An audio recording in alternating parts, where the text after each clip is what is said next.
Hello, everyone, and welcome to another episode of Observable Flutter.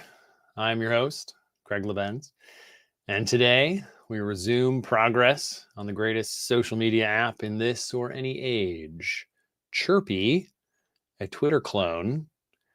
Now that the name change of that their once great social media app is complete, I shall never say the new name, but since it's gone and has taken the boat to Valinor to live with the elves, we're going to have to clone it right here on Observable Flutter using Flutter and Serverpod.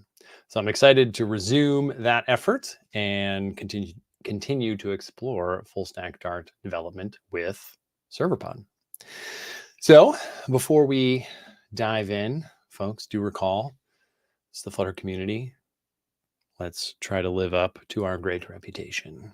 Make it a self-fulfilling prophecy, even. And I don't think I have anything else really to say. So it is time. As a wise monkey once said in The Lion King, it is time. All right. So this code's not looking big enough. Let's do that. Hi, Mom. This is live.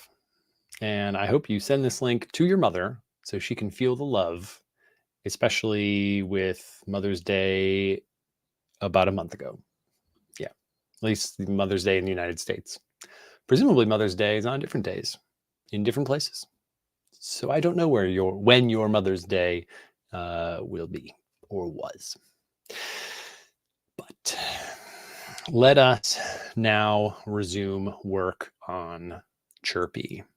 So I haven't touched or looked at this code base since the last stream, which means I am a little rusty on this.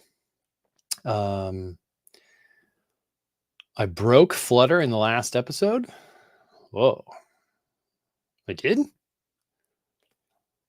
What did I do? Did I really? Is that real? I don't remember that. Last little bit of housekeeping. Do recall that you can find the source code here GitHub, my personal GitHub. I push whatever chicken scratches I write to GitHub at the end of every episode. So if you're a real masochist and you want to follow along, you can. And to anyone who makes that decision, we salute you. All right. Let's remember what on earth is going on here. So for those who have been keeping track from home, this is a full stack Flutter app using Serverpod.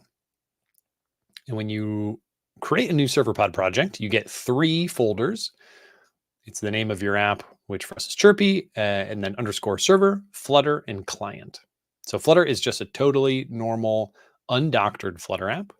Server is, of course, the stuff that runs on the server, and client is the bridge code. This is where generated code is put by Serverpod. You import it into your Flutter app. In fact, I guess I could even be doing this. That'd be fun, huh? So you import the client into your Flutter app, and it knows how to call endpoints on the server. And then shared, excuse me, shared is a directory that you can add yourself, and you almost certainly will want to do that. And this is where additional code can go. It's code that both your Flutter client and the server side half will know about. And you can then even generate more code around that for serialization and deserialization. It can also wind up in the client, and then everything is just one big happy family. Now, I have been primarily focused on data loading and getting what I've been calling declarative filtering, which has it's not necessarily the only way to do things. It has its own downsides that we haven't really talked about yet. But I think it's a valuable system to have in place. And the declarative filtering is happening probably in the shared folder. Yeah, filters.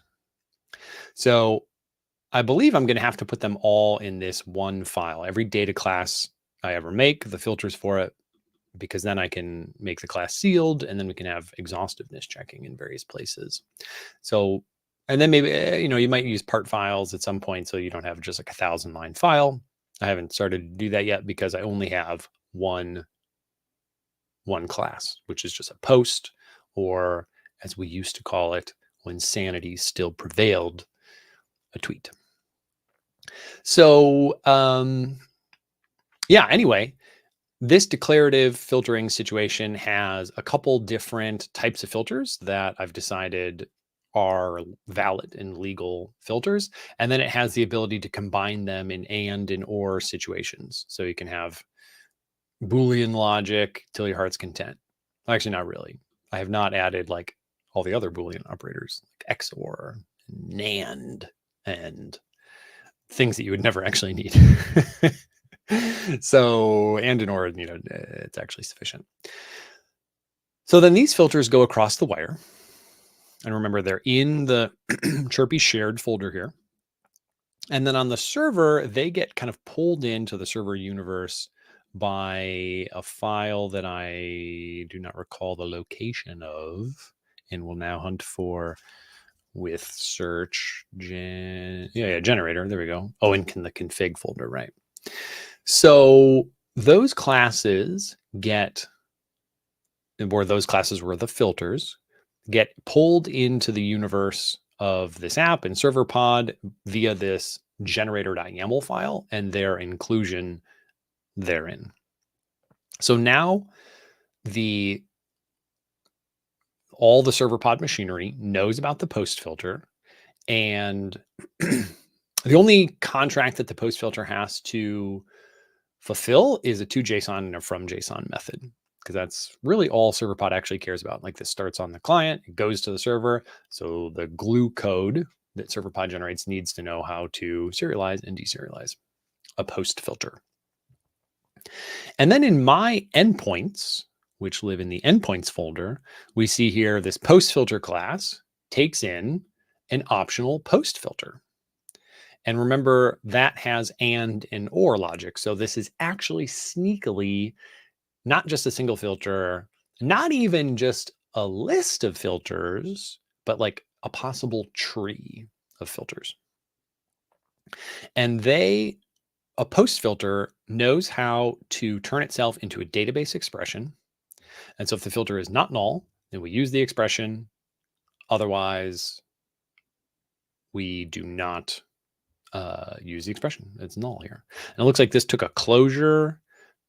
So I actually had to, I kind of feel like I should update the app to use the latest version of Serverpod. That actually could be a good idea right now.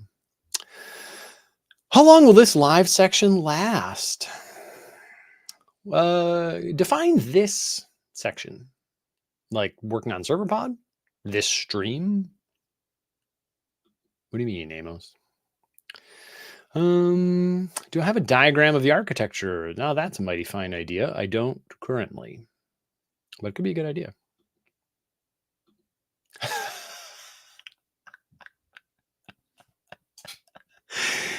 Rod Rodriguez. I have a feeling he's into Dungeons and Dragons from the way he talks. How did you know? Forever DM over here. Can we see the database structure? Sure. Yeah, absolutely. So the database, where am I? On the server, you add your own tables by way of YAML files in a models folder it's in the source directory. So I think I've only added one. Example comes with the generated app, and for some reason I have yet to delete this. But I have added post.yaml, which currently is extremely thin and doesn't even have a relationship yet to the user because there's no auth yet, which may finally happen in this stream. So right now the author is just a string, which one day, that will become a foreign key. But this is the entirety of the database structure that I have added. And then Serverpod does have its own tables, which are visible here. So I use Post2Code to talk to Postgres because it's a great app. And we can see here, this is the post. Oh, wow, everything's really small. Oh, that's interesting. We can make just single panels bigger and smaller. So this post table is what I added. And then all the other tables are vanilla Serverpod, where vanilla is an odd English idiom to mean plain and uninteresting, even though vanilla is one of the most flavorful plants in the world. So it doesn't really make any sense.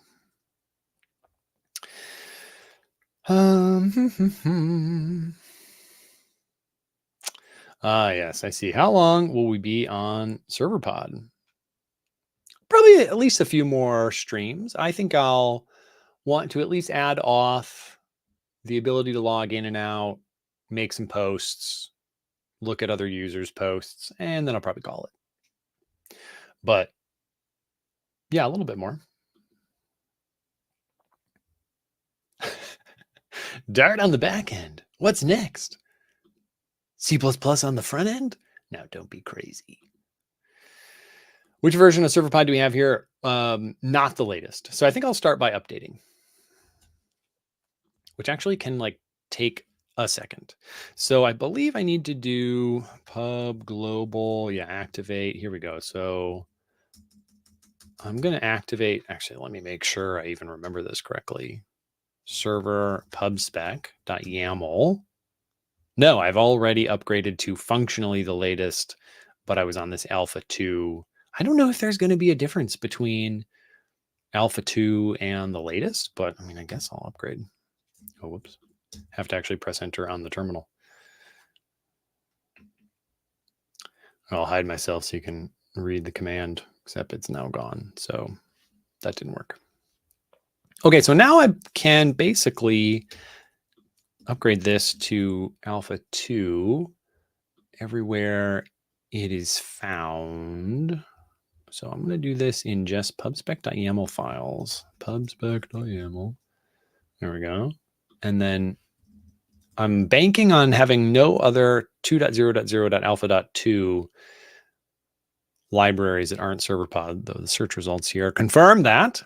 And now I can switch all those. Yes, please. Right, thank you. Yes, let's run pub.git. Hopefully it works. Oh, Victor here with the big answers. You will need to do some minor changes to auth to upgrade. Outsmarted you, Victor. I haven't added any auth yet, so can't have to upgrade code you haven't added yet. Big brain. How Serverpod, is Serverpod compatible with cPanel? Oh, I haven't used cPanel in so long. That's an interesting question. And Victor's here, so Victor, you can field that if you want.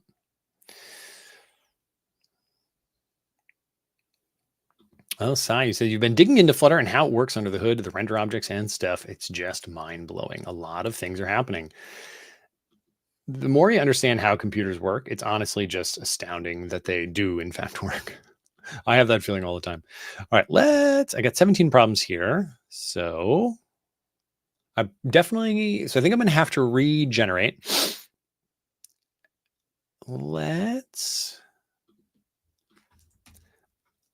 Maybe pubget has been successfully run on everything. Let's see here. So if I go to the server and then say dart pubget, does this do anything? No, it just confirms what exists. So let's try to run the main serverpod command, which is serverpod generate, or make server build, as I have aliased it for consistency in my make file. Downloading templates. All right, so the regeneration is complete. About half of our errors went away. Let's see what's left here. Post repository, too many positional arguments. Yep. This was the whole point of moving from Serverpod 1.2 to 2.0. Example future call. Well, I don't need this example future call, so I will make it go away. In fact, I will delete the file. Goodbye. Okay, repository. And now we're just down to to-dos. Awesome. Wonderful. So I'm going to, as long as you can connect to the Postgres database, you can use any tool for looking at the database. So I forget what cPanel is. Is it just a database browser? Because if so, then yeah, there would be no conceptual compatibility issues there. Serverpod plus Riverpod, good idea. Well, if you're going all in on pods, then definitely. No, I mean, totally fine. Serverpod has no opinions whatsoever about your client-side state management. It doesn't get in the way. It doesn't even suggest anything, as it shouldn't. So I have been using Block in this just because that I came up from a Redux web developer background, and Block is conceptually, as far as I can tell, the same as Redux. So I just like it.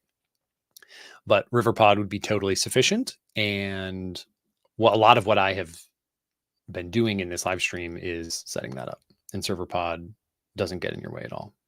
I promise I'm going to start typing soon, but you all are asking good questions.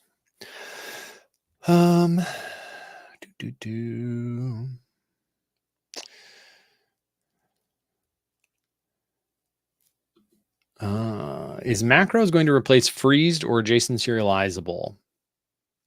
If macros ship, which is still an if, then almost certainly. Remy has already released a rewrite of freezed using macros under a package called data class, or data classes, I forget. And it, in fact, Remy and I'm hoping to have him on the show. Our schedules don't line up for a little bit. I was hopeful I would have Remy on today, but he had the audacity to not be able to accept a very, very last second invitation. He's like got a life and stuff. So in July, I'm gonna have Remy on, and we're going to talk about his experience rewriting freezed with macros. Okay, let's do it. So first I'm going to run the app. That seems like a good idea, huh? Make app/run is probably what it would be. All right, hopefully this works. I believe the Postgres database is in fact running. Yes, it is. So typically you use Docker with Postgres, but Docker is not beloved by the Google employee laptop security team. And so we do not have the capacity to install Docker on our laptops. So I'm just talking to a Postgres app myself that is running natively. And if you're in very simple local development, that is the first, and I think for while you're getting started, the only Docker image that Serverpod runs.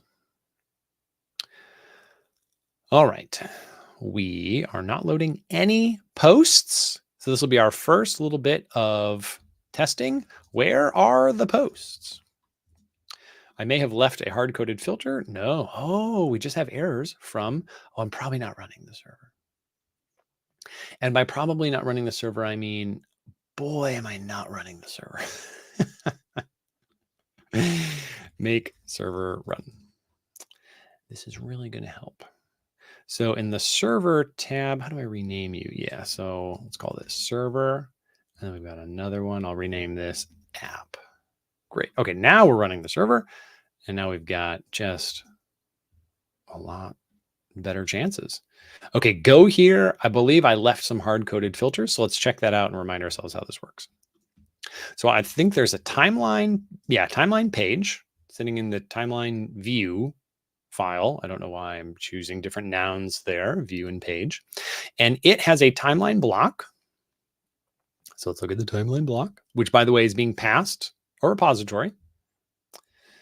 And so it takes the repository, the timeline block. Oh, I even had hello. Oh yeah, this must, whatever I was dealing with here is what someone was talking about when they said I broke Flutter. So that'll go away. Oh, I do remember what the issue was. There was like a hot restart problem. Yeah, I think that's been fixed. It was because I'm on the master channel and it was just like this brief regression. It's gone, if memory serves. Anyway, so the timeline block, as it loads the timeline, right, this was the hard-coded filter that we left in. Only load things that contain the word here. So I don't really actually want that. And this can probably go like that. I guess this could go like that. Do I want to do that? I don't know. We'll go back to the other way. So this repo, timeline repo, let's look at that. Here it is. Oh no, it's called the post repository, right? The timeline page is kind of a specific feature, but the post repository is generic. So the post repository it extends a repository class, then knows that it talks about posts, and it has a local and remote source. And then let's see, oh, that's all we have to define in the post repository. So the repository itself, the base class, must be doing all the good stuff. Notice, by the way, the post repository here takes a client, and this is the Serverpod. This is the Serverpod glue code. So where did I pass in the repository? That must be coming from, or sorry, where did I pass the client into the repository? That must be happening in Gedit. So singleton, I think I'm using like a builder class to dependency injection. Let's see here. Init. Yeah, I think I'm automating all of this code for Gedit for dependency injection. And it is probably, yeah. So first of all, it knows how to get the Serverpod client. And then when it makes a post repository, it grabs the client. So that's how that works. Thank you, Gedit. And injectable. All right, so we have the timeline view. We have the timeline block, and we see that the timeline block uses a data repository, and the data repository extends its base repository. So the method that we called on it was list. So let's see what list does. So in the repository class, and data contract just says like, these are the methods. This is a very, very empty class, data contract. It's just, these are the methods you have to implement. I don't care how you get it done, get it done. So we can basically focus on repository here. We can see it takes the local and remote source and some other stuff. These bindings are for like random miscellaneous data that it needs. All right, so this list method, so let's see here. List method calls the list function on local source. And that is going to return some data items. And the data items may be empty. And if they are empty, then, oh yeah, so then the remote source gets list called on it. That's right. And yeah. So there's like huge problems with this implementation too. You know, you could get a cache. You could first call list with a filter and you would actually get some data back. And then you would cache it. And then the next time you called without a filter, you would still get that filtered data back because filtered data will satisfy no filters. And then that would not be empty and you would not load all the unfiltered data. So there are tricks that the local source would honestly have to do to detect whether or not the filter applies. And we'll get to those one day. Yeah, in fact, I even left it to do for it already. This assumes any results are a full cache hit, which they may not be. So I have implemented in my own side projects solutions for this, and we'll get to it in the live stream. All right, what does this say? To do maybe sort these when we cache and not every read. Yeah, maybe indeed. I probably say that every stream. Okay, and then here's some commented nonsense that we don't really care about. Cool. So that's how it works. Now, the local source we saw, then there was the remote source. So let's go back and look at the remote source here. We can see the remote source seems to accept functions that actually do the jobs. So this accepts a list handler and a save handler, and now it finally uses the client. So this is how the data layer first checks its local cache, and it is currently very susceptible to false positives on cache hits. One day that'll be fixed.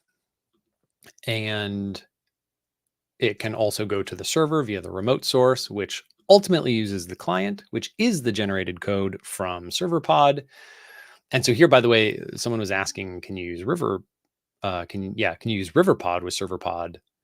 And of course, right, all this code is completely custom. This data repository is totally custom, and I'm just passing around the generated network stuff from Serverpod. So you could throw this in any state management solution you like. Absolutely no problems whatsoever. Cameron Mundorf, what does this app do? Well, currently not a lot. I'm going to be honest with you, Cameron. Not a tremendous amount right now. But one day it will be the greatest social media app in this or any age that will replace our long lost beloved Twitter. Was this made in an offline first way? This, honestly, all of this setup that we're doing here is to facilitate offline first support. So imagine here I had what if I called this like a memory source? In fact, that would be a better name. Maybe I'll rename it. And then here I had like a local cache source, right? And this was a Hive source for posts. And so none of this works because memory source is not the name of that parameter. So I'm just going to put this back so we see less red. But you could first check your in-memory collection of posts, and then you could fall back to Hive. And if Hive doesn't have anything for you either, then you finally ask the server, and then you store those values in these two as well. So then the next time the user loads the app, they actually have data that they have seen in the past appear immediately, even if they don't have a good cell reception. So that is kind of the whole point of this, though I haven't really done that yet.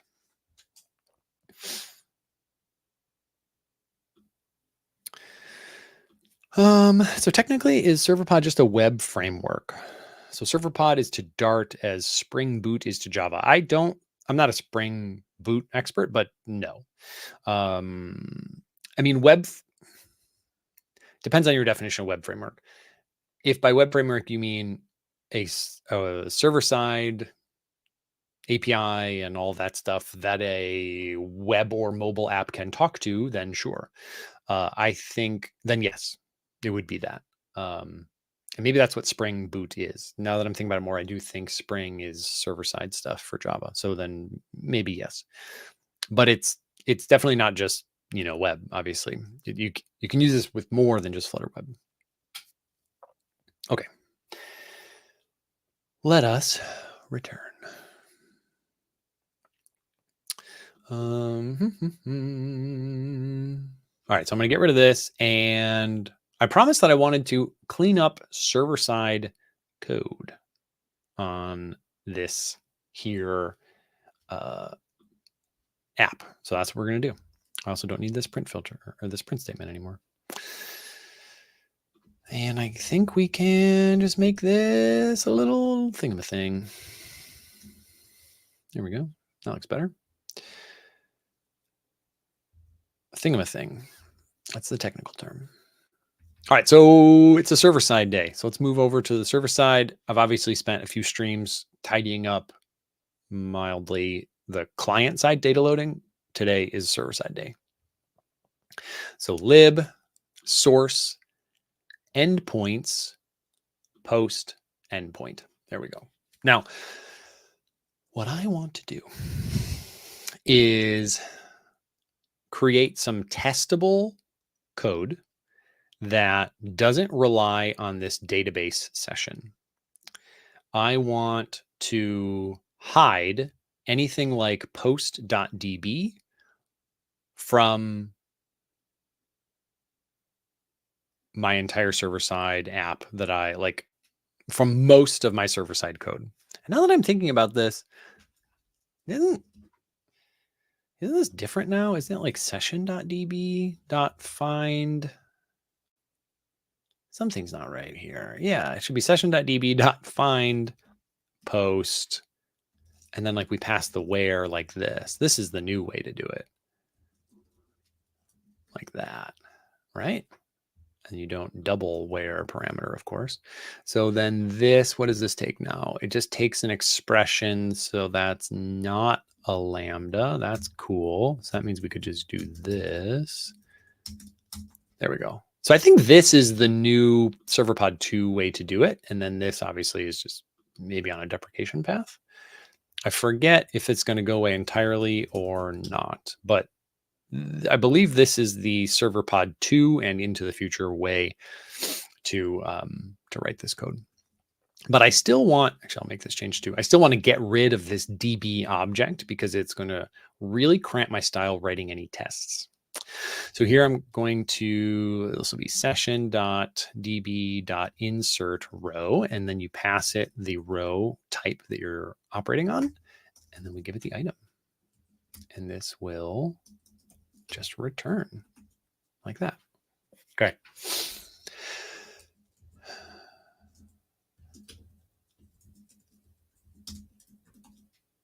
Cool.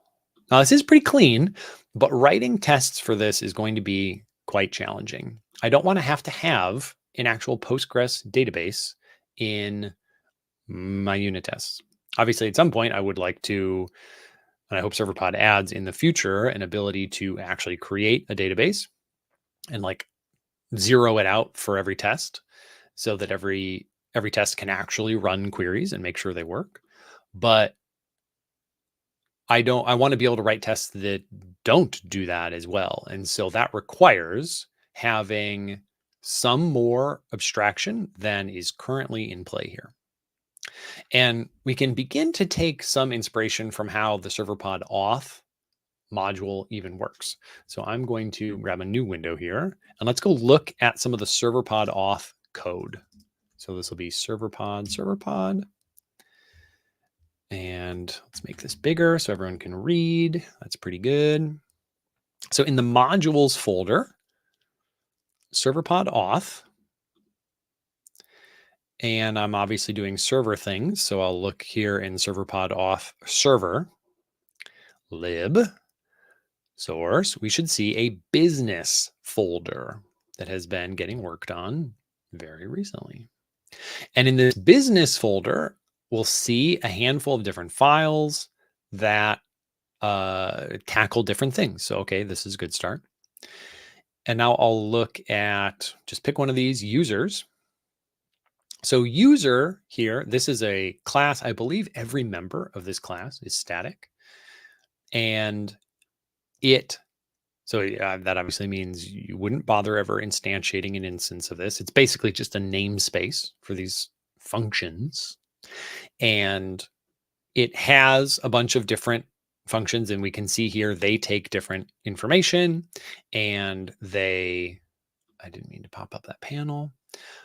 They take different information and do a lot of the work, right? So in here, this is where the magic is happening. So create user, we can see here.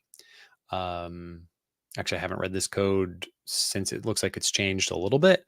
So on user will be created override or something. Okay, it's not super important here. Anyway, it makes the user and then it calls the on user created method if there's like a default one or the override or whatever's going on there. So this is where a lot of the business logic comes together in the code that the Serverpod team wrote for their module.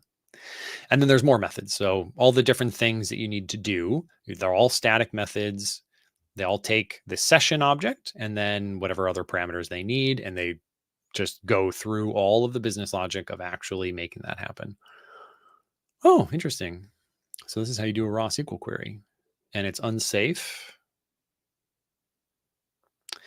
Victor, if you're still here, does that mean, oh, you are still here. Oh, I'm going in the wrong direction. Post.db is the right way. Interesting. Well, that may, how did I have that backwards? So this works too, but it's a bit more verbose. And they've both always been there. Wasn't there like a DB and DB next situation, Victor? What am I forgetting here? Anyway, blah, blah, blah. This is how this keeps going. And then some extension methods make sense that they would be found here as well. And they're on the user info class, which is like the central auth class in Serverpod. So now let's look at how this users class, full of only static members, is in fact used. You can see that's a very overloaded word in the English language. In the endpoints class, or sorry, directory, we can go to user endpoint and look what we see. A bunch of methods that basically don't do anything other than call a single method on their appropriate, you could call these controllers. This user images controller is still on the user endpoint. I think that's fine. Set user images. Again, it just uses this controller. Get out of here, pop up.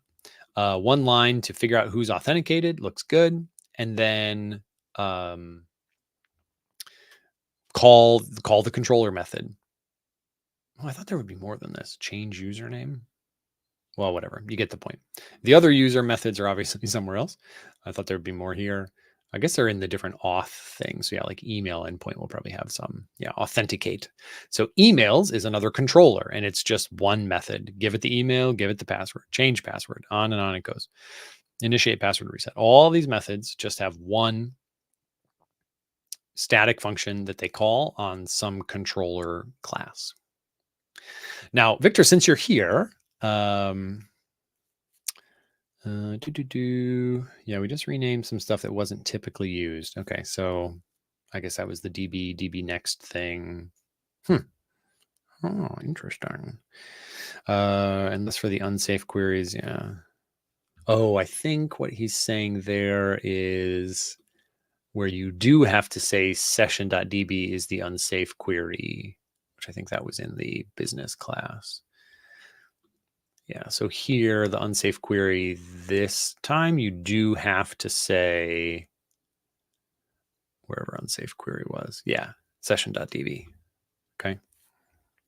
That also makes sense, like post.db.unsafe query. That doesn't make any sense from API, an API design perspective. It's like, can you only write unsafe queries about the post table? How is that enforced? So yeah, this totally makes sense. Okay. Now I'm going to have some live thinking to do because I have like a little way that oh my gosh, I don't want you at all. I have a way that I've been doing this recently, but I'm now hearing that I should just be doing post.db, and then we get rid of this, and then we have to pass the session. So this is the kind of most normal way to do this. This is the intended path. Oh, now this takes an expression again, or a lambda. Boo. Okay, fine. Filter does not equal null. Then the function that returns it, otherwise null. And then we don't really need this. And that can be like that. Okay. I did prefer this not being a function. I'll say that. So I'm going to add my own business folder, new folder, business. As Rihanna would say, it ain't nobody's business. We'll have a barrel file in it. And let's make a post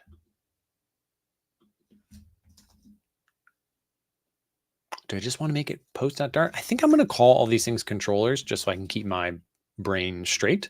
They'll be, I think, very similar to how the Serverpod things work, even though they don't add the server or the controller word. New file. Oh, no, that's not what I wanted. Post controller. Here we go. Yeah. So this will be class, post controller. It's not going to be like a base class or anything, I don't think. We'll see. Now, the other thing that I really want to do, and Victor may lose his mind when he sees this, but I said, and I mean that I want to get rid of the DB. I want there to be a layer of business logic doing that doesn't know about the database, but instead accepts something that knows about the database. And I'm going to make that now as well. And I don't really know where to put it. I guess I'll just put it in business. It's probably not the best place for it. App session is what I'm going to call it. This is my working title for this piece of logic in my side project where I also use Serverpod. So class app session is going to be the thing. And that's not how you write Dart code. And first of all, this is going to accept a session. And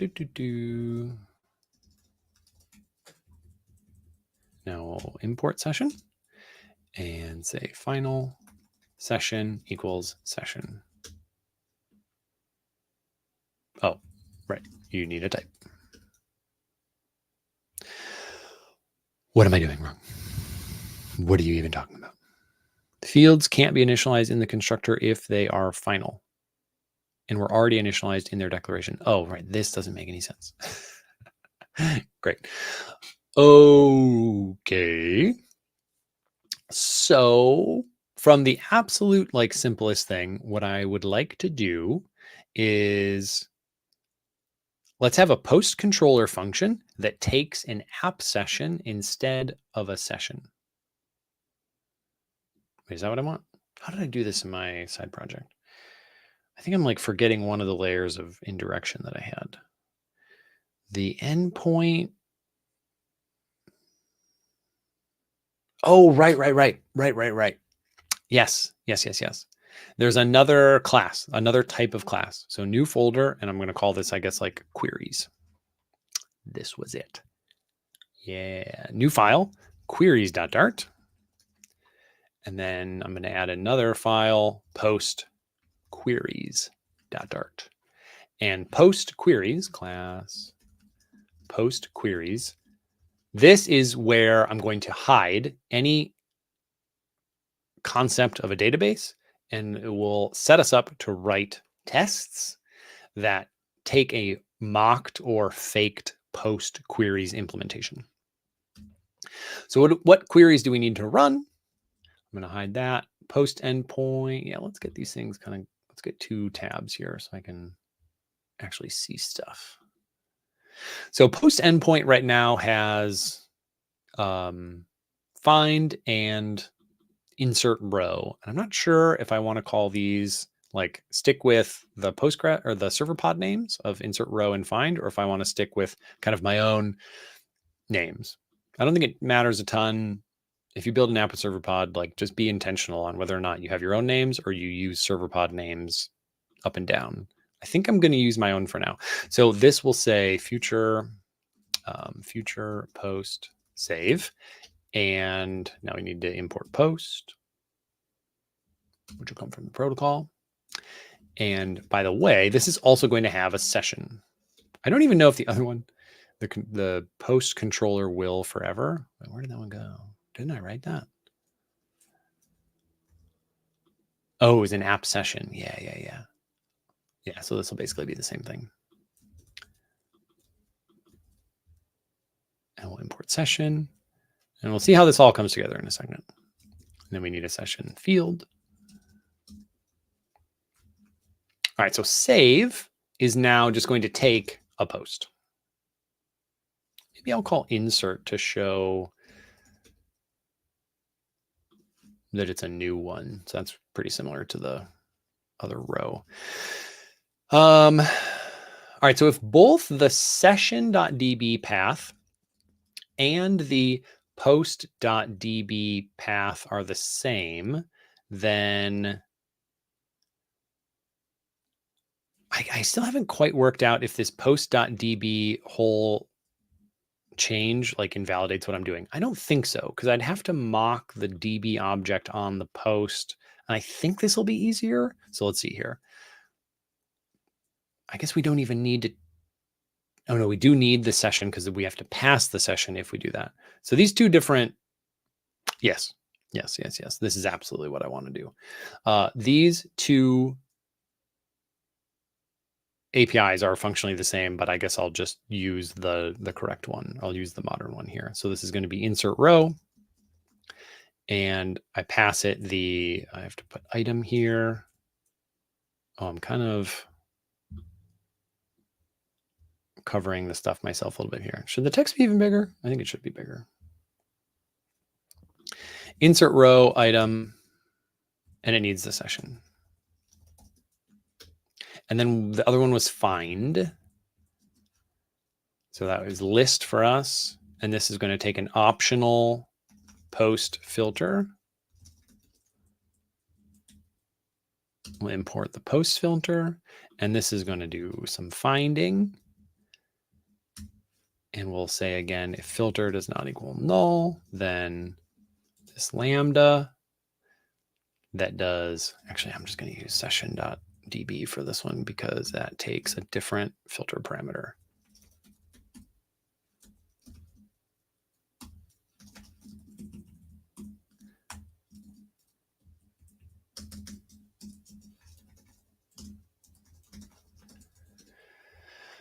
All right, what's your problem? Future list post can't be returned from list because it's, oh yeah, of course. Okay. We don't need you anymore because that wouldn't make any sense. And then the expression here, all right, this would be where. What's your problem? Post filter. Oh yeah, there is I have to import the they're in the extensions. I don't remember where that is. Lib source.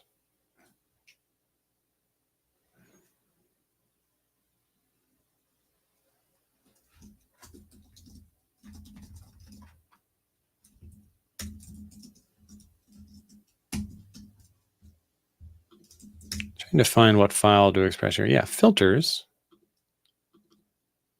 Where are you? Chirpy server lib just filters right there. Okay. Chirpy server filters. Is that it? Lib source filters. Oh, do I have to say source? I do. I should know that. A, B, C, D, E, F, G. Okay. That's how you alphabetize stuff, folks. All right. And, these should have like comments and stuff. All right. So we have this idea of a post queries thing. So queries, you will export post queries.dart. And then I can close filters. And in the app session, I now want to make a post queries object that I'll just call post. Victor, if I'm going around the block to get next door, please let me know. So like gaming, you're saying you can just mock it for testing. Yeah, and maybe I am just totally going around the block to get next door. But I'm wondering if that's going to be a real pain for testing. Let's see here. I don't think you need this. If you do it the way Serverpod auth did, you can just generate mocks for the Serverpod session object and mock it and test. Oh, I can generate mocks. How do I do that? That would be easier.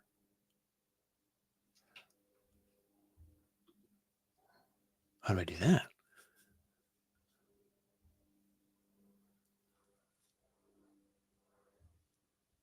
Test. So did Serverpod auth do this?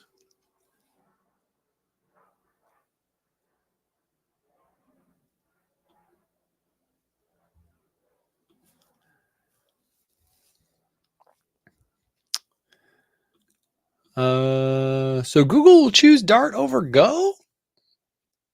Nope. No, Go is not going anywhere. Go is a purely server side or like client or like CLI type language. There is I'm hearing there's a little audio desync issue. Are you guys seeing that? Is that being annoying? I've had this in the past, and it was very annoying, I found. Yeah, will Google choose Dart over Go? No. Go is very healthy. Server-side language only, or like client or like CLI stuff. The one thing Go doesn't do is render pixels. So Go and Dart are in different spaces.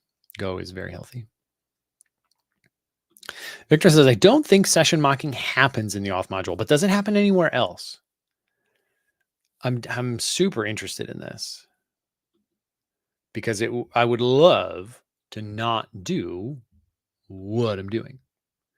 I just do know that I want in a class like this to not, I want to be able to test this function without having any kind of session. And once you have 100 things, just could be tedious to mock. I'm not sure. I don't really use fakes, honestly. So no audio issue. Okay, well, that's good. I don't know if it was happening before and it resolved or if there's just been some confusion. I'm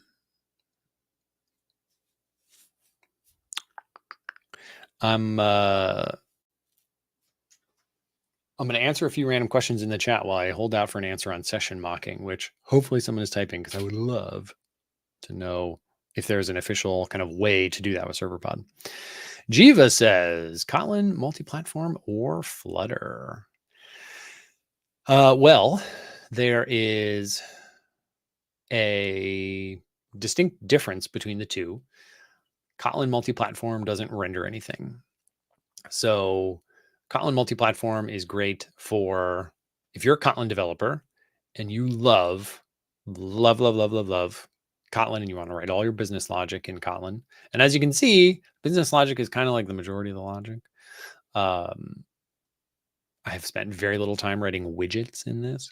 So this whole project for Chirpy, if you are a big Kotlin developer and you're also comfortable having two native UI stacks, right, just for Flutter or just for iOS and Android, then you should use Kotlin multi-platform because that will be the experience that you will have. Writing a bunch of Kotlin that is shared for business logic and having two unrelated UI implementations.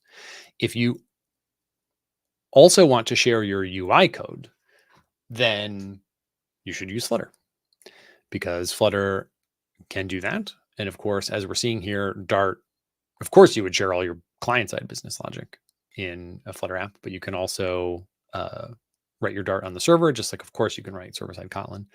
So it all comes down to whether or not you want to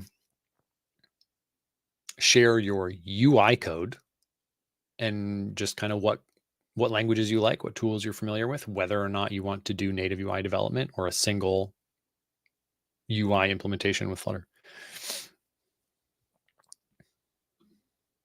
Mockito can be an option, possibly. Haven't tried it much yourself. You said also planning on creating a testing library. Haven't done it much. So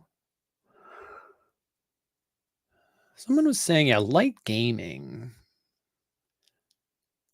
What are you thinking about here? What are you remembering that made you say, I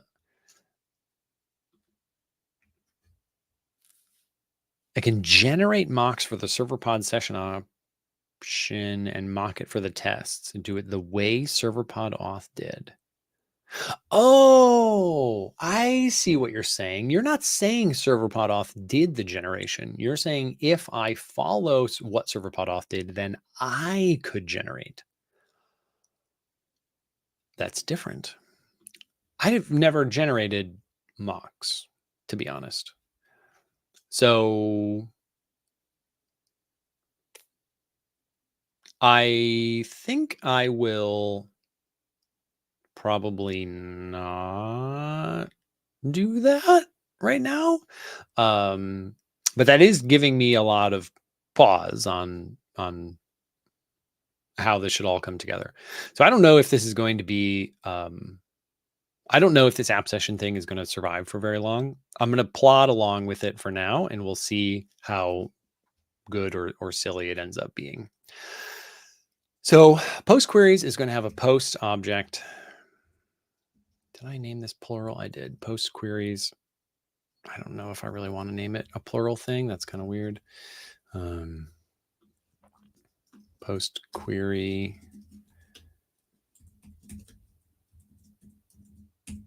Can't type all of a sudden. All right, so we've got our post query, and yeah, so you're going to have this. I have to import queries. There we go. Now,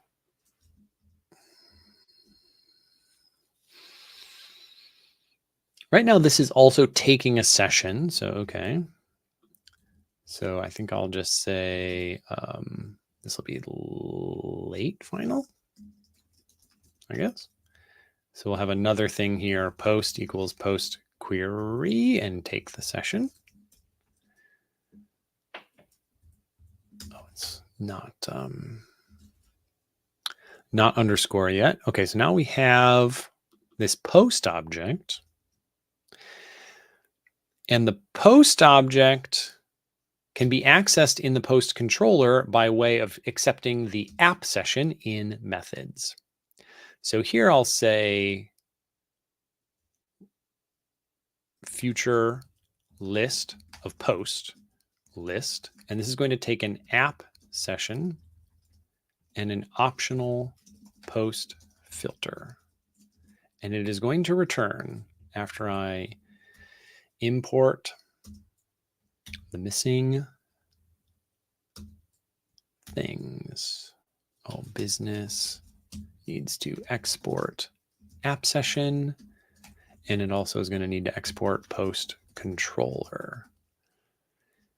So now I can import business, and this will do and that needed to be static in the post control. Oh, no.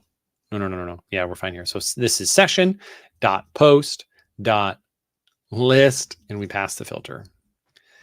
So the same function signature is showing up all over the place, which suggests maybe there's one too many layers here. Maybe they're all pointless if I could just, if it's easy to mock everything at the endpoint layer. Anyway, now we pass an app session to, what's your problem? App session. Oh, yeah, of course, because this needs to be the post controller dot list. And you then just take the filter. And what's your issue? Instance member list. Oh, I said I was going to make it static, and then I just didn't make it static.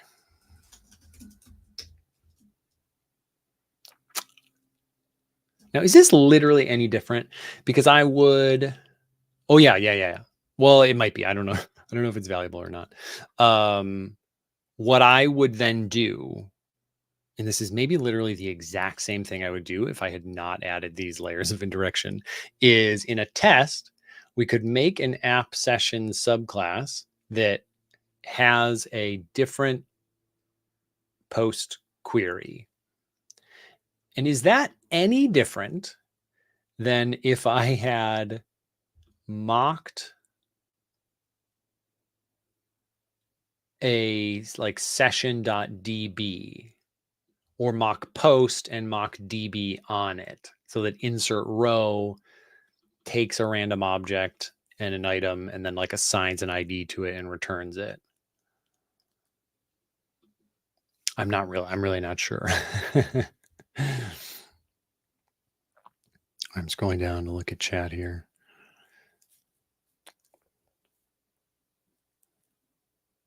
Oh my gosh. How long have I been doing it this time? All right, only 4 minutes since the first person said we can't see your screen.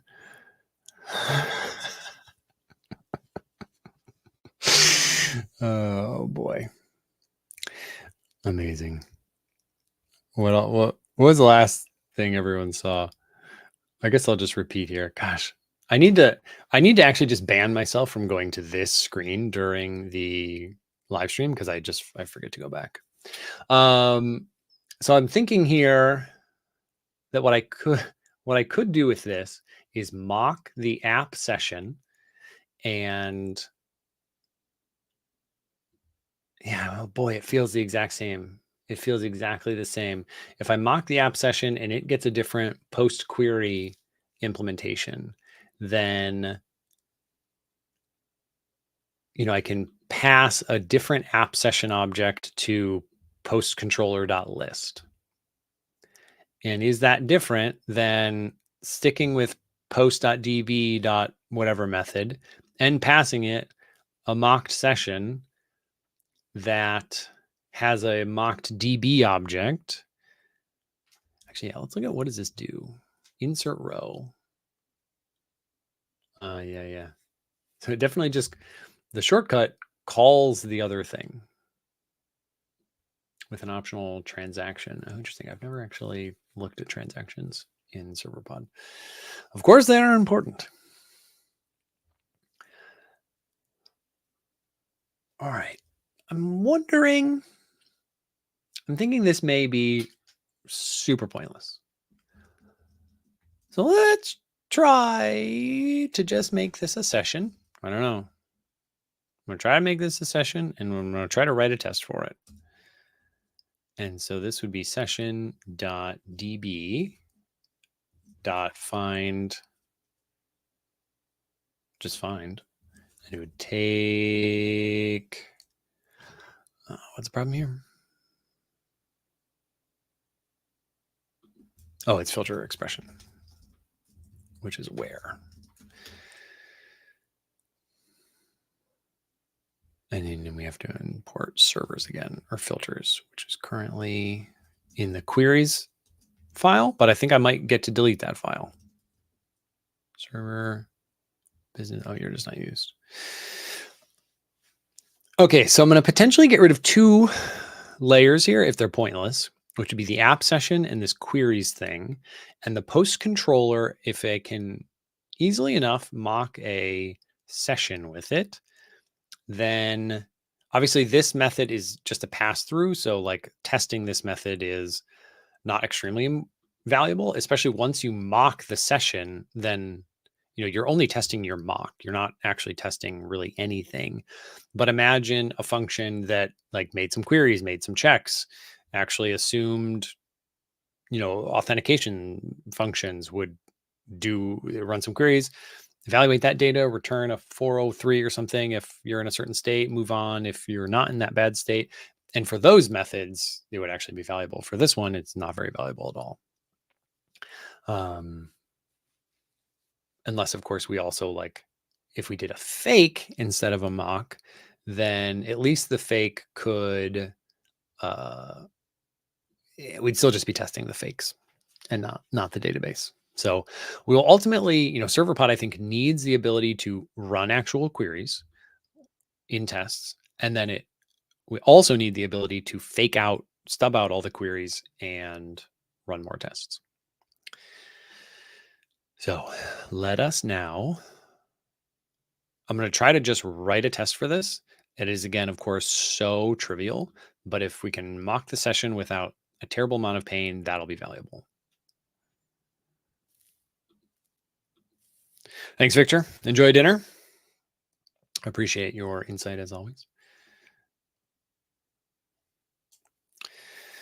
A second ago, Fun Page, you said, what exactly you're doing right now? Please explain. So it's a server-side day in Chirpy, the greatest social media app in this or any age. And I want to add some tests for server-side code. And I'm just trying to explore where's the right level to kind of cut in and start mocking stuff such that I can run a test that doesn't require access to a Postgres database. You will, in server-side development, you do also want to write tests that have access to a database. So you can put data in your database and run queries in your tests and make sure that everything works as you expect it to. But that doesn't have to be all of your tests. So that means you need to have some code that like doesn't know about the database. And I've been thinking about different levels of abstraction and where those might come in for Serverpod. I'm still new enough with Serverpod myself that I'm kind of like thinking about all these things for the first time. So yeah, let's try to write a test. And I think I have some nonsense code. Yeah, so you don't take the app session anymore. Okay, that's fine. I'm just going to try to mock this post controller.list method. That, which of course, because there's nothing else here, would also mock this. Yeah, you can see I'm definitely have like more thinking to do on because if you mock one thing, a reason that I was doing this is that I generally use fakes and not mocks. So I'll actually have a subclass implementation that implements different functions that are needed. And I thought, if I have to fake out the whole session class, then that will be really terrible. There's eventually going to be tons of tables, lots of classes, lots of operations. It's like too much for every test. So if I have an app session that is more easily controlled and I can just turn on which parts of it that I fake out, that would be easier. But if we're going to use a mock instead, then you still just define which members will actually return something on the mock. And so you don't have to mock the whole universe if you know you're not going to call anything. And so that means trying to thin down this session into an app session that's like more under my control is just not very valuable. And if all of your endpoint methods also just do nothing but defer to the controller method, then that's also pretty funny. I guess there's also the authorization angle. Yeah, that's actually kind of important. So in the business thing here, we see users. This would also be, well, if you're mocking things, it's still like not that big of a deal. Where's one that uses authorization? Maybe it was in email auth.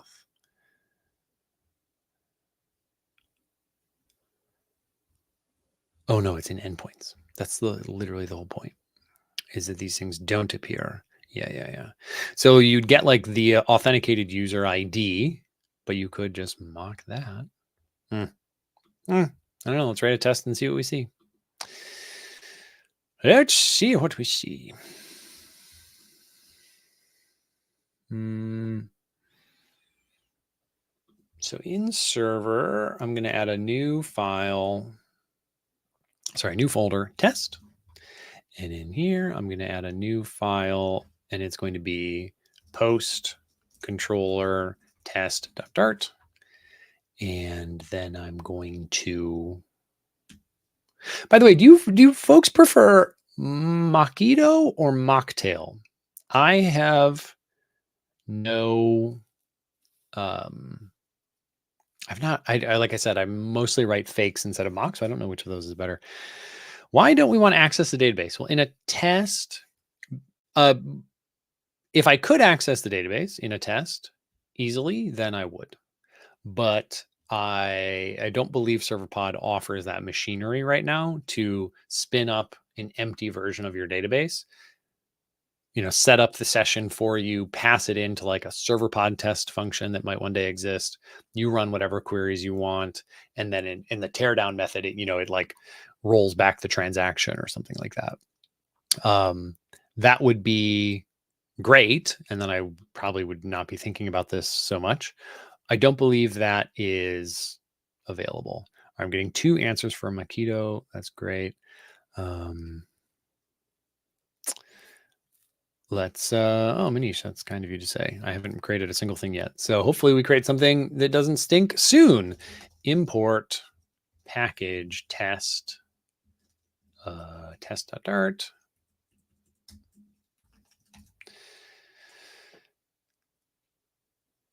Amazing. So we are going to have to add tests. Add dev dependency test. Cool. Save. Okay. Import. No. Void main group. Post controller dot list should test return an item. And remember, this test is going to be really unsatisfyingly trivial and silly because it's a one-liner in there, but we're setting ourselves up for methods that actually make multiple queries, make business logic decisions between them, stuff like that. Okay, we have 2 answers for Mockito and 0 answers for Mocktail. So I don't know anything about either, but I will look at Mockito. Okay, so this is the one just from Dart. CI is currently failing, but hopefully that doesn't actually matter. Hopefully the released version is just fine. Oh, generate nice mocks. This is what the person was talking about. Light gaming. We can generate mocks. Annotation which generates cancel mocks. Okay, I'm gonna have to actually like really pay attention to this here. So we got this sound, eat food. All right, let's look at this here. So this is the real class for the cat. Yeah. So it makes a sound, it eats some food, it chews, it walks, it sleeps. Okay, whatever. It has 9 lives. Great. And then we can create a mock cat. And then the question is, how do we, in the mock cat, tell it to do something else? So by annotating the import of a mocks.dart library with generate nice mocks. So that's this. What a cute name. You are directing Mockito's code generation to write a mock class for each real class listed in a new library. Okay, build runner will generate to do. Note by default, only annotations in files under test are processed. Yeah, that makes sense. If you want to add Mockito in another thing, you do something else. A generated mock class extends the thing, giving us a class which supports stubbing and verifying. Okay, so we can... So sound, I don't think did anything that we cared about. Oh, no, it did. It returned a string. So this function is not... Yeah, we're just verifying the interaction. Okay, that makes sense. Once created, the mock instance will remember all interactions. You can then selectively verify in order, or verify never. Okay, how about some stubbing? Here we go. So, right. So here's where we would add different return values. Call it again, expect per. At this point, we're just testing the mocking library. And then change the stub. Great. Getters. Okay. Remember, when you're mocking something, you're testing the code that uses that thing. The code that uses the thing for me right now just calls it and returns the value, so it feels unsatisfying. But let's do this here. So in server pubspec.yaml, I'm going to add another dev dependency of Mockito. And we'll save the class. And I'll import Mockito and add the thing. Oh, right. It needs the class. Oh, that's fine. No, that's fine. That's fine. The class doesn't have to be in the file. Class does not have to be in the file. That's good. We're going to mock a session. Oh, crazy.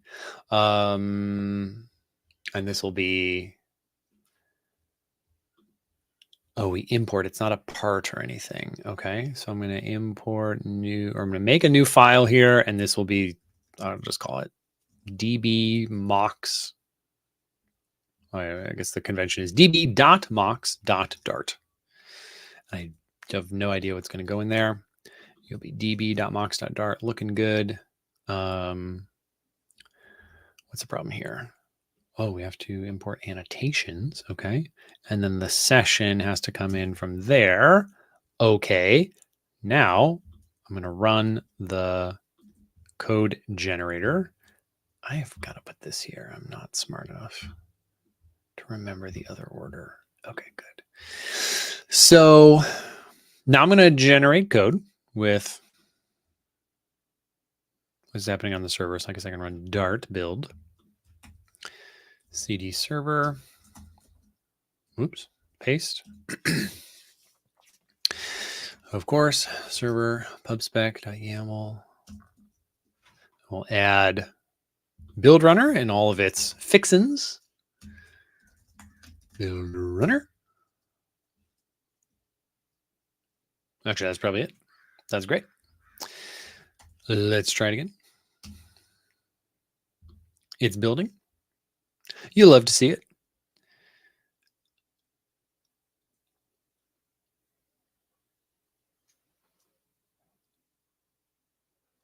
It's cooking. Did a lot of, didn't write anything. Wrote no code. Nothing changed.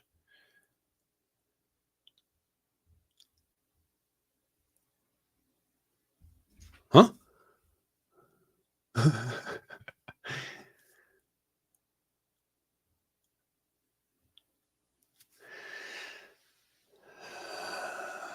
Primarily with code generation. To use Mockito's. Did I miss anything here? Build runner in the pubspec.yaml under dev dependencies for alternatives.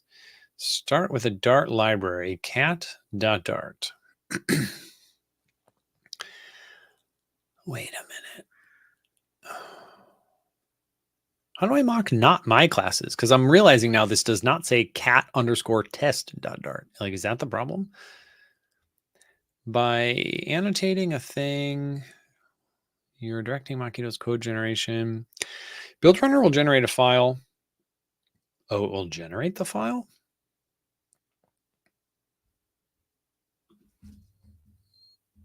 Surely the fact that I generated it wasn't the issue, because it would also exist after it generated it.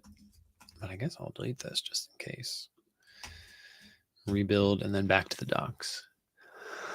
Note, by definition, only annotations and files under test are processed, which is where I am. If you want to add annotations in other places, you will need to add a build.yaml file. The generated mock class, mockcat, extends. Yeah, I just didn't do it though. Yeah, it's not. What am I doing wrong here? The generated code is just hidden. That, I don't think that's correct. Is it correct? That's not correct. That's funny. I haven't even used this yet. What is going on? What am I doing wrong? Chirpy server. I'm in Chirpy server. It's not like I would have to go into the test folder and do this, right? Yeah. No, you have to be in the directory with the pubspec.yaml. Expected there. Oh, I wonder if it has to have the same prefix, post controller test.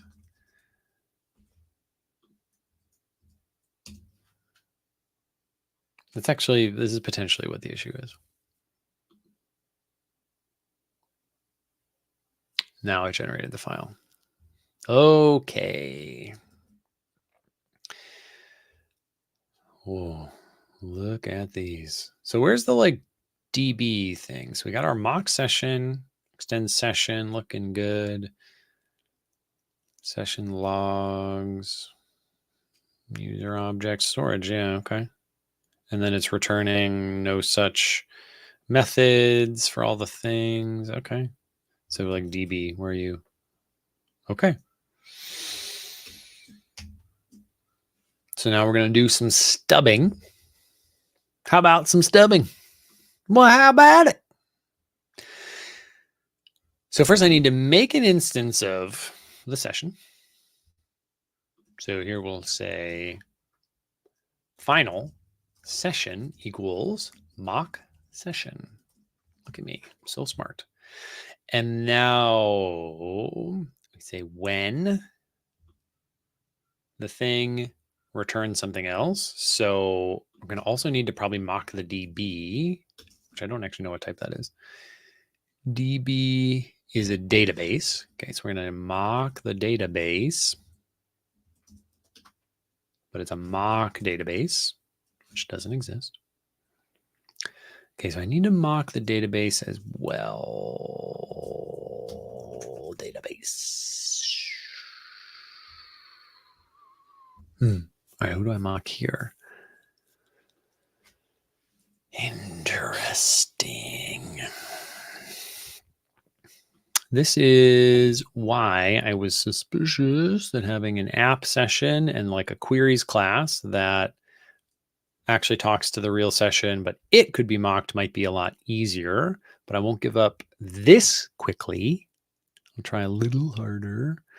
Okay, so database I4, where are you coming from? I4 is Serverpod source database. Okay, Serverpod source database. Okay, now it knows database. Let's rerun the mock generation. Gonna get somewhere at some point. Is Serverpod good enough for a project like Stack Overflow based on performance and scalability? Stack Overflow is a really, really big project. I think my short answer is probably yes, but Stack Overflow undoubtedly has, like, it also came up in the era of when everyone was obsessed with microservices. Like, I'm sure it has a ton of them, and it's got crazy. It's probably got a million lines of server-side code handling all of its background tasks and, like, you know, so many things. But in principle, Serverpod is a way to generate matching client and server-side code. It just hides the network layer from you. There's some other bells and whistles, but for the most part, Serverpod is like, let me help you make and an ORM, obviously. Let me help you generate code to hide the network layer, and then you have an ORM. That's what Serverpod is. And can those two things build really, really, really, really, really big apps? Yes, absolutely. Absolutely. All right, so I have now a mock session and a mock database. So I think what I'm going to have to say is when session.db session, then, no, what am I doing? Oh, so you do call it in when, so that's fine. Then we say then, what's going on with when? Oh yeah, I unimported Mockito. So then we're going to then return. That's what it is. Okay. And that's not like the async one, right? Yeah, I think then answer is async. I don't know. I can't remember. Then return. And we are going to return the DB. Okay. Now we say when DB dot what method am I testing? List. So that is find. And we'll give it post. So when DB, and I have to import post. Import the whole protocol. Then return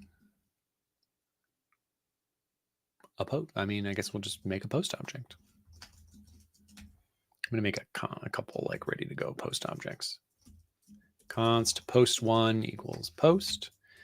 And it's going to need some parameters. So the ID will be whatever. What are the other fields we need? Author. body created at. Author is me.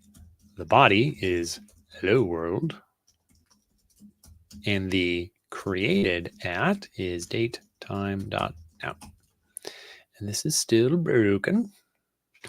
Constructor being called isn't a const constructor. That's fine. Okay, so we have post 1. And I'm going to return a list that is just post 1. What's the issue here? It has to return a future.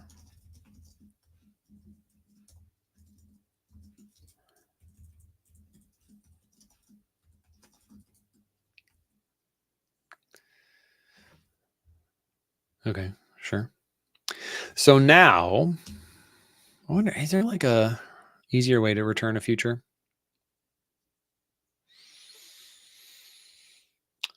Let's see. Does then return have methods next to it? So post expectation.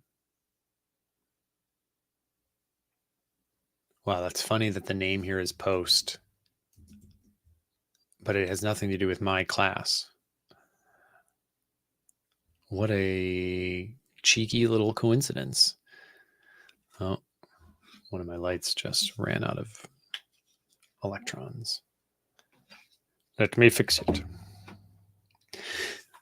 So then return in order. Someone tell me the future version of this. Store a function which is called when this method stub is called. The function will be called and the return value will be returned. What is the difference between then answer and then return? Oh, it's either a value or a function. Right, of course. I'm so smart. I'm not seeing a future. There doesn't seem to be a shortcut that like hides the future aspect. That's fine. Okay, so now I would make a post controller. No, I don't make it because it only has static members. And I'll call list. We have to import post controller list, and I'll pass it the session. And this whole function now needs to be asynchronous. And I say final posts equals await. What do you? Oh, the fill. No, what's your problem?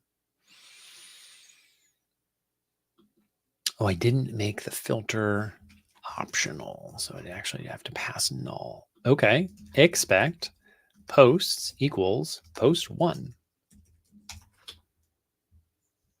Yeah, this isn't bad. This is not tedious enough. If this test passed, this is not tedious enough to add all the crazy stuff I was going to do, which would mean that I'm going to scroll up in chat. I don't know if they're still here anymore because these streams are long, but it would mean that light gaming was correct.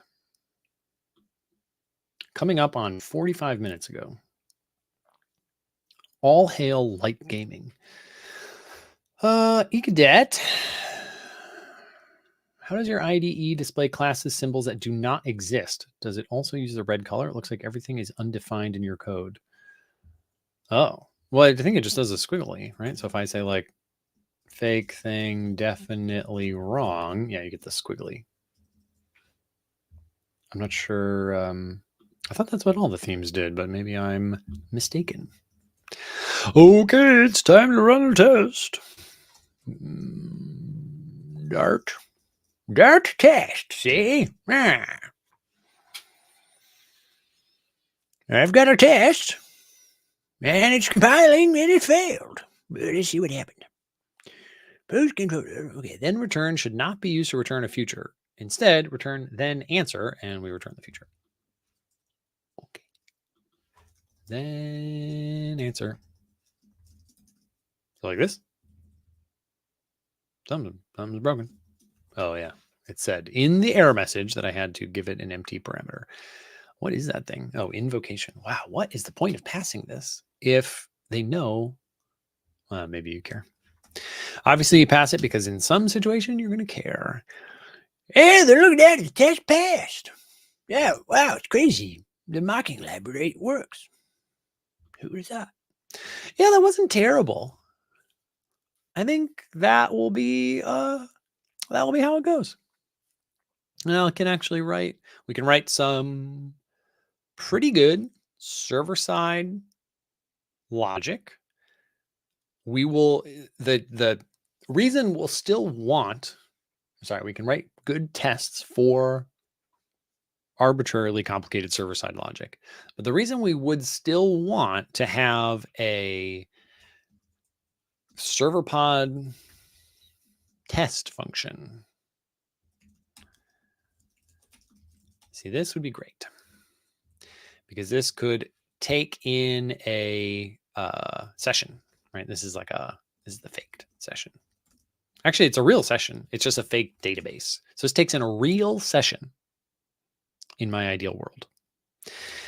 And in the, I don't think I wanted this comma. In this class, we're talking to a real database. And Serverpod just ran all the queries for that database. And I wonder, could we do this? No way. Could we do this? Oh, it'd be a little complicated.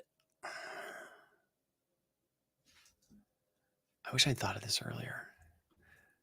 I wonder if I can make a real test. I mean, if I can make a real session here, should run real queries. Let's try this. This will probably fail.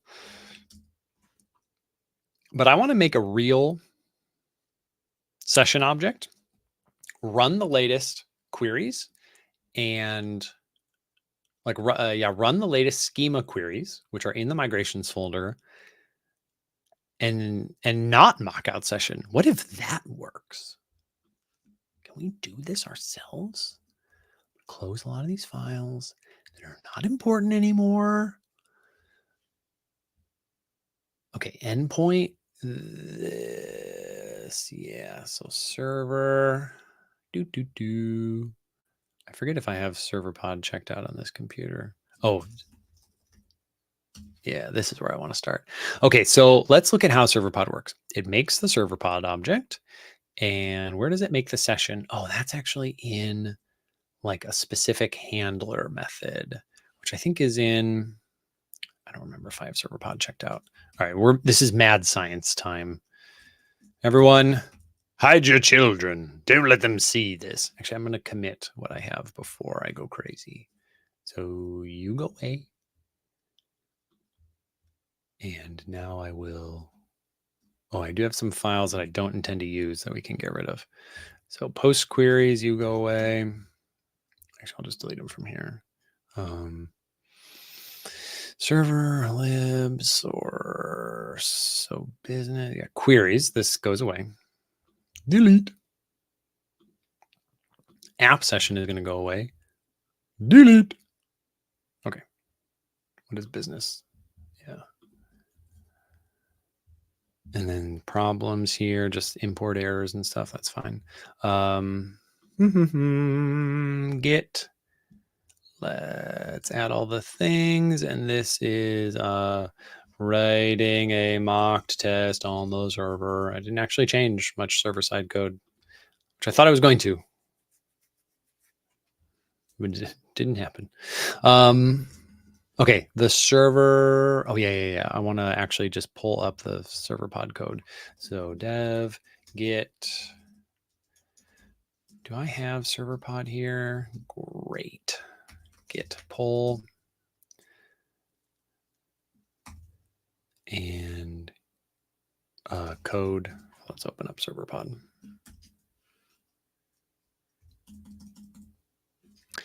So in like something IO, I've looked at this before, but yeah, Serverpod client IO. No. It's like server IO. Is it that? I don't think so. Where do we actually, this is too big. Where do we make a server or session object? Yeah. Oh, this is it, I think. Call context. This code is worth looking at, by the way. Maybe one day I'll just actually read through some of the Serverpod code. See how it works. I think it's fascinating. Packages, Serverpod. Dart pub get session equals, oh, oops.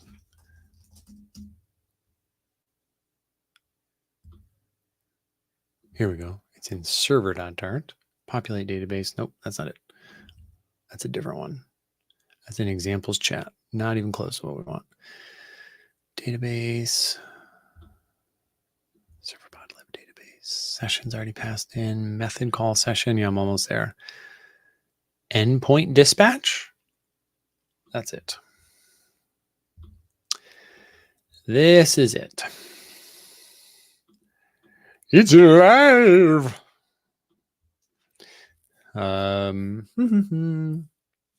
Okay, so here's the session. It's passed in a server object, the URI, the body, blah, blah, blah, blah, blah. I think we can quickly mimic this. Come with me. Thank you. Copy. Get rid of you. All right, so now I'm going to bring back this other test thing. Okay, so I owe it these methods, or these parameters. Let's get rid of this. All right, first it needs a server. Let's make a server. Where did you come from? Server. I think that actually happens. So sorry, I'm hopping around like crazy right now. I'm going to go to my server.dart file in my generated project. And I think I'm going to find a server creation in the Serverpod initialization, if I remember right, which I may not. Caches. Here we go. Server. Whoo! You can see why I want Serverpod to do this. Okay, whatever. So I guess, is the server object accessible? Because I could just make a Serverpod object and then do its dot server. Like, yeah. Oh, that's way better. Way better. So from my own server thing, I'm going to just grab this Serverpod. That's good. So in my test file, let's make a version of this. And now we have, so this is probably a list of strings, protocol. I have to import endpoints. Here we go. That's the endpoints. Okay, so now I have the Serverpod object. So I think I can say pod.server. Great. URI, don't care. Oh, URI.parse, whatever. Doesn't matter. Body. So this is what came into this request. Again, couldn't care less. Path, couldn't care less. HTTP request. How do I fake you out as fast as possible? HTTP request. Cool. I don't know. Can I just do this? Is there a constructor for you? Oh, I have to import .io. Okay, what's your problem? Abstract classes can't be whatchamacallit. Okay, how do I make a fake HTTP request? Everything is very abstract. I'm about to Google this.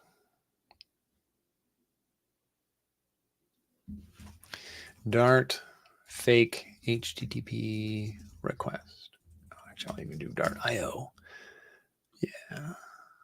No. Oh, we could mock it. True. We're already in the business of mocking things. HTTP request. I will now return to the correct project folder. Dev, git, Craig Labenz, chirpy, server, build. Okay, so this will remock the things. Mohammed, you must only look up one chat before you will see the answer to what we are trying to do today. We are trying mad science. That's what we will attempt. Uh-oh, there's a problem. I have apparently written some incomplete nonsense.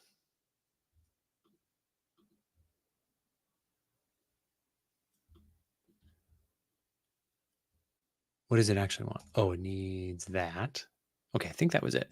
And then enable logging. This one's just a Boolean, so false, don't care. Cool. Now the build failed, I think, because of that parse error. So I'll just do that again. Makes sense, yeah. Naturally. What else would we try? No, I want to write, I'm trying to write some server-side tests for Serverpod, and I'm seeing if I can fake. Okay, so now this would be mock HTTP request. Cool. I have a session. And this isn't actually going to go through any endpoint shenanigans, which is why I don't care about any of the like actual URL stuff. I'm going to do things at the point where it appears in an endpoints function call, and then is just nothing happens except it is passed into the controller. So now,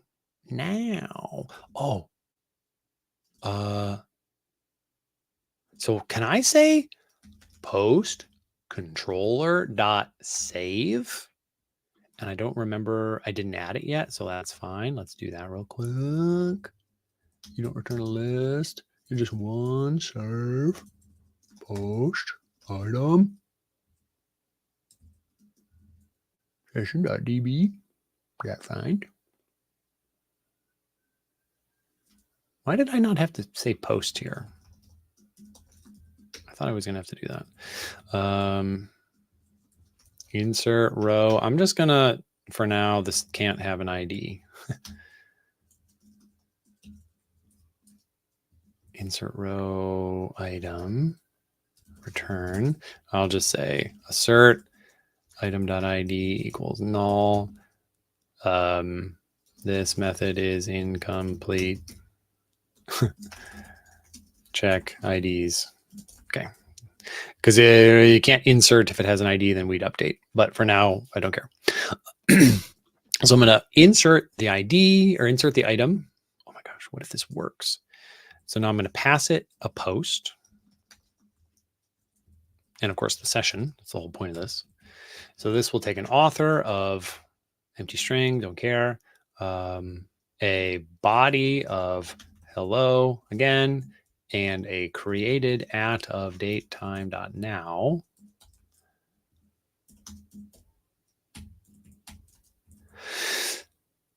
Okay. This method will also need to be asynchronous. It already is. Final post equals await. And I have to run all the, I have to make a new database. Oh, I'm going to run out of time for this. I have to make a new database and actually get the schema. That was the other thing I have to do. In the last migration, and this is where there's just going to be like a bunch of headaches. But I can maybe cheat. I can maybe cheat.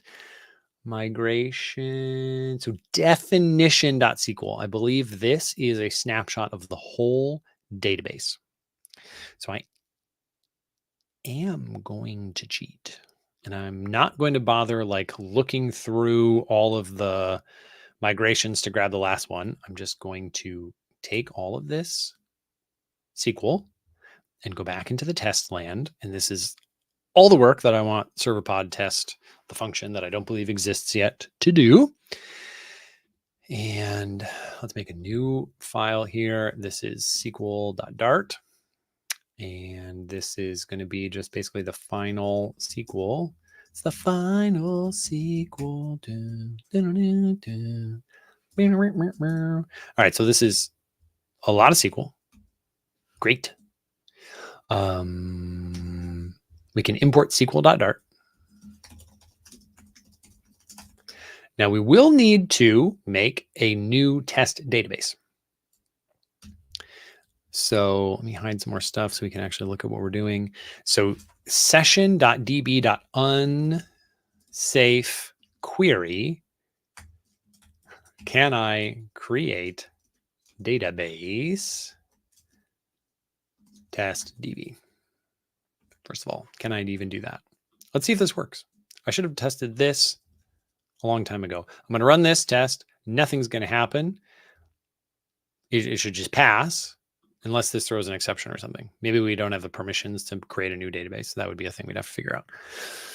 Okay, no actual issues, just import things because I'm attempting mad science. And I will now rerun the tests. Coming soon. Okay, broke. No method name specified in called to session. What? No method name specified. Method call session. Oh, okay. I broke some assumption. Where is the assumption? Where did that happen? Session. Here we go. So the method name comes from the path. Okay, so the path has to actually, and then what? So the path is your endpoint name. I don't know. I'm just going to try to give it an actual non-empty path value real quick. See if that works. Definition.sql close u, sql.dart close u, path. We have to give you something. Hello. Run the test. Didn't work again. No method name specified in call to hello. Right. So I think what I can potentially do here, let's take some inspiration from the client that is actually generated. And here we see that, yeah, okay, so it just needs like a second string here. Oh, and this was where call serverpod endpoint. I think this is in that IO file, call serverpod endpoint. Yeah. So here we can see it takes the endpoint and the method, and then there's a method call context. What do we do with you? Call context, host endpoint was just the name. Okay, where does the method get used? Yeah, just in this call context, and then where do you get used? I don't see it getting used. Here we go. I'm not gonna lie, this is definitely not immediately clear.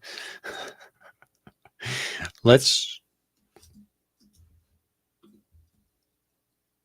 look at the code that failed. Yeah. Oh, it's no method name specified in call to hello. Okay. So the method name comes from the query parameters. Oh, this is annoying. I don't really want to do this. Method name. Oh, comes from path components. Oh, we just have to have a slash. That's so easy. Hello, world. Couldn't care less. Woo.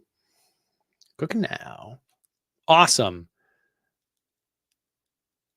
It did something. We go to Postico and we see if we have a method. Where are you at, Postico? Come back. Or sorry, do we see if we have a database? Chirpy underscore. No database. Serverpod DB test. Whoa, what? What are you? Oh, I think this is just some other project I was doing. Some other just like poking around with Serverpod. Has nothing to do with what I'm currently up to. Yeah, so it didn't make, unless like underscore isn't real. Do I have to commit this or something? I don't think so. Start test. Yeah, we get the 2 tests pass. We have, we get this logging because we're actually instantiating a server object, but it doesn't make a database. Yeah. All right, well, that'll end today. You can see kind of getting an idea here of what it would be nice if Serverpod did. And in the future, I think Serverpod will definitely do. There will be a server pod test method that takes a session and it is ready to talk to a database that has had all of the, what was it? SQL.dart. It will have had all of these queries already run. So all the tables are in place. And then you could just put any fixture data you want in that database and then run any queries that you want against that database. And it would be in probably a transaction. I keep going to the wrong folder. I don't care about that folder. That would all be run in a transaction that would be rolled back in like the setup and tear down of Serverpod test. And then you would not have to do any of this, and you wouldn't have to do any of this or this, and you would only write the code that you care about. I don't know why this database isn't being made. Oh, wait, there's one other idea. We could just make it first. So I'll connect to one of these. It doesn't really matter. Create database test DB. There it is. So now test DB actually exists. Oh, but no, it's going to need like different credentials to connect to that database. Nah, this isn't going to work. Or I'm not going to get it working in the next few minutes. Yeah, because this session is using the real connection credentials, which are not what I actually want. And I'd have to figure out where those are coming from, or like what the code looks like that reads it and how can we trick it into connecting to the correct database. Not for today. All right, none of these chicken scratches that I was doing here are going to be committed. None of these are very valuable, but folks, this is where you would follow along if you were into tedium and labor and unfun things. But I'm excited about having at least written some tests, because then when methods are more involved and do 10 different things, we can actually tell it, you run that first query, get an invalid result back, and we can make sure that it does, you all know how to write tests. That'll be cool.